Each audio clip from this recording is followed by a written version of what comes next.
Stefan, what's your process for writing your daily emails? Do you follow any particular structure, like mornings, nights, write a week's worth in one sitting over a 6-pack?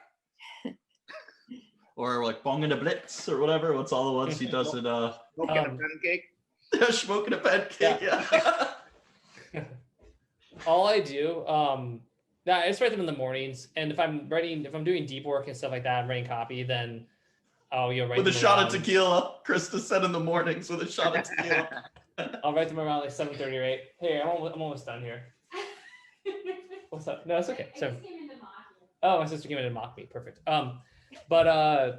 So yeah, I don't know. I just write them. If I'm writing copy, then I'll do it after I write copy. Like I haven't written copy last week. I didn't really write anything. I sort of took a break. I do have some stuff to do. I'm gonna start even doing my off time, do a little deep work and spend like an hour or so on the next letter I have each morning. Because even if I just spend an hour, I'll be basically, done way before my deadline.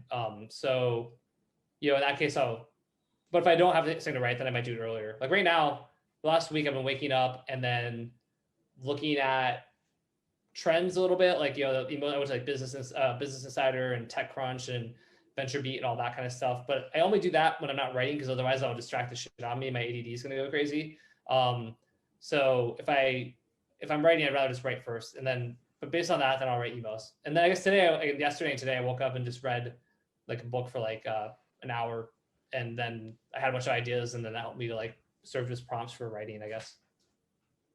So yeah. Awesome. That's gonna be my last question. I know there's one more in there. What's the last question? Let's see. All right, and then one snuck in on Facebook too, from Steven. I think we can handle that one after you're gone. Marcus. That sense of urgency is working, Stefan. Oh yeah. Scarcity. Right? That's the trick.